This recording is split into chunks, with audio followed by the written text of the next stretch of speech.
that was really an important concept. Now, technology was written out in my dissertation when I was an MIT graduate. All written out in 1962. Nobody cared. AT&T said it wouldn't work, and even if it did work, we wanted nothing to do with it.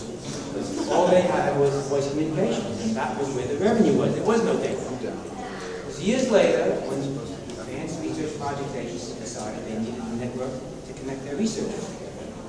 That made a lot of sense. They launched a network, and here it is today. So, how many of you know what the first message ever was? Hello. World. Do you have to tell in a can? Great idea. Somebody said it right now. Hello, world. Almost. Hello. Hi. Okay. Did you ever think to answer that question? You probably didn't. No, why not? I bet you know what the first telegraph message was. First telephone message from you, Watson, I need you. Man on the moon, giant leap for mankind. How come you don't know what the first internet message was? I mean, think about it. Sort of important technology.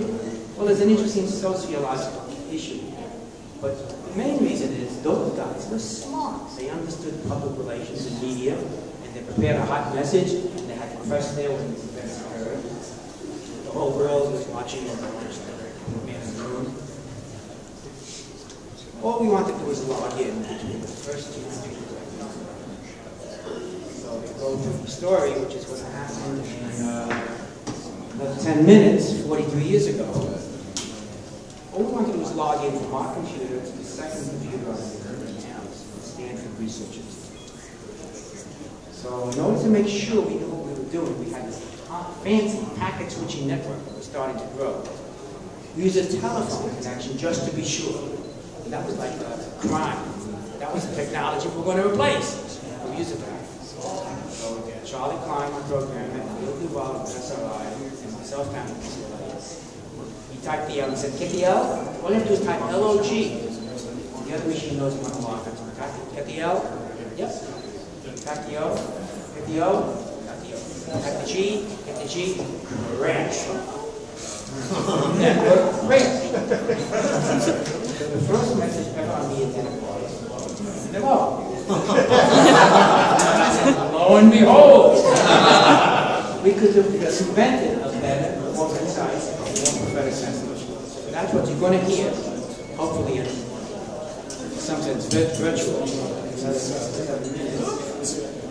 That was the beginning of the year. It's grown considerably since. I'm often asked, did I anticipate then what we have today? And the answer is yes. No. There's a press release that was published 2 years before the internet began, in which I did articulate what I thought was going to happen.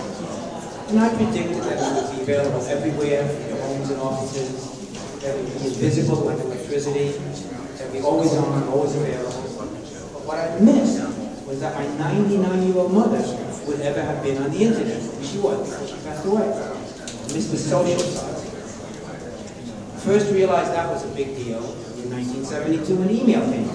The first of the social networks. It was people-to-people communication, not people to machine or machine to machine. And that was a big revolution ever since then. So what's the future architecture of the internet going to be? Well, probably anyone in this room can describe it. You know where it's going. Ubiquitous, smart rooms, smart networks, nomadicity, mobile networks, video addiction. What we can't predict is what most of you are working on, and those hot applications that nobody saw coming and suddenly captured the network. Email, YouTube, peer-to-peer, Google. I mean, the whole set of applications that lives on there, it's up to you young folks to basically generate and invent. And we can't predict, we can predict that we won't be able to predict what those surprising applications will be. So, let me say a word about Harvard, because I met this one young lady here, supported by Harvard. Again, what does Harvard stand for? Advanced Research Project. See, they're the federal government agency that funded the Harvard, not military, for research purposes. And they were, for a long time, the best funding fields in the United States, in the world. Out of their research support in time sharing, the internet, graphics, high-performance computing, artificial intelligence, a whole bevy of things that we now enjoy and use. And their model for funding was the following. So we'll find a good researcher, here's a pile of money. Go do something good with it. You sort of work in this domain, go and find something interesting out of the frontier. High risk, high payoff, a lot of money, long term, no control, no demands, just go do something. That was the funding for it. Until a few years ago, it declined badly, and they totally reversed the policy. Then they started funding tiny bits of money, heavily competed, short term, no long-range vision, heavy control, and it basically hurt research considerably. The reason I'm telling you this story is it didn't hurt research only in this generation. Because the fact that you accepted that kind of money and control were teaching their graduate students that that's the way to do research.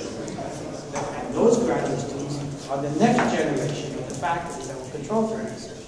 So it's a multi-generational effect.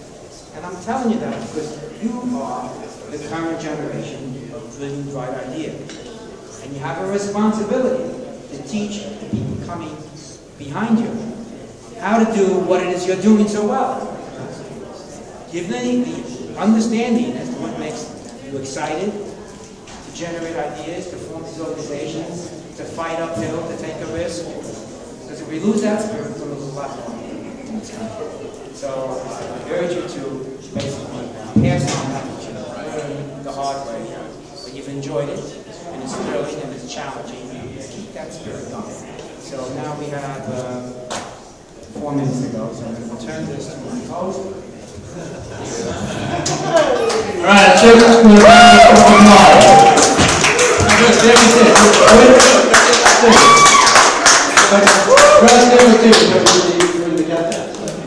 All right, so we have 4 minutes for questions. So do you have any questions for Leonard?